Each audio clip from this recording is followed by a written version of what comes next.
உங்கள் favourite TV ஷோக்களை இனி miss பண்ண தேவையில்லை. ZEE5 இல் முற்றிலும் இலவசமாக காணுங்கள். இங்கேயும் எப்பொழுதும்.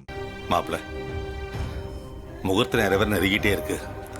நீங்க இப்படி வேண்டாம் வேண்டாம் சொல்லிட்டு இருந்தா நாங்க என்ன பண்றது சொல்லுங்க. மாப்பிள்ள, உங்களை சமாதானப்படுத்தி ஒத்துக்க வைக்க இதை விட்டா வேற வழி தெரியல. மாப்பிள்ள, என்ன மாமா பண்றீங்க? வயசுல பெரியவங்க நீங்க. நீங்க போய் என் காலில் விழலாமா? இந்த பாவத்துல நான் எங்க மாமா போய் கழிக்கிறது? ஏன் மாமா இப்படி பண்றீங்க? எனக்கு வேற வழி தெரியலையே மாப்பிள்ள.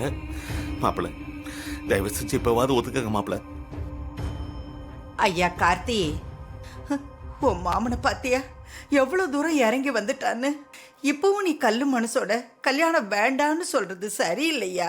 கல்யாணத்துக்கு சம்மதம்னு சொல்லு சாமி.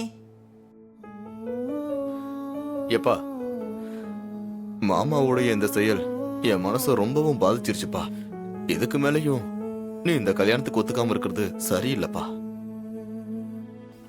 ஆமாண்டா, ஒத்துக்கோ. நாங்க இங்க வந்தது உனக்கு எப்படியாச்சும் இந்த கல்யாணத்தை நடத்தி வைக்கணும்னு தான். பிடிவாதம் பிடிக்காத கார்த்தி, ஒத்துக்கோ கார்த்தி. உன்னோட பதிலுக்காக ஐயா நாங்க இத்தனை பேர் உசுரோட காத்துக்கிட்டு இருக்கோம். நல்ல பதிலா சொல்லு சாமி. பாட்டி, இத்தனை பேர் சொல்லியும் நான் கல்யாணம் வேண்டான்னு சொன்னது என்னோட தனிப்பட்ட விருப்பம். ஏன்னா திரும்ப ஒரு கல்யாணம் பண்ணிக்கிறதுல எனக்கு உடன்பாடு இல்லை பாட்டி. ஆனா இவ்வளவு பெரிய மனுஷன் ஒரு பொண்ணுக்காக எப்போ என் காலில் விழ வந்தாரோ, இதுக்கு மேல என்னோட தனிப்பட்ட விருப்பத்தை விட உங்க எல்லாரோட சந்தோஷம் தான் எனக்கு ரொம்ப முக்கியம் பாட்டி. உங்க எல்லாருக்கும் நான் ரேவதியை கல்யாணம் பண்ணிக்கிறது தான் சந்தோஷம்னா உங்க எல்லாரோட சந்தோஷத்துக்காகவும் நான் இந்த கல்யாணத்துக்கு ஒத்துக்கிறேன் பாட்டி. ஐயா, என் ராசா.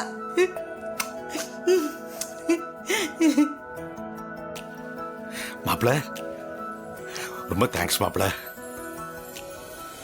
ZEE5 ஆப்பை டவுன்லோட் செய்து அனைத்து எபிசோடுகளையும் இலவசமாக பாருங்க.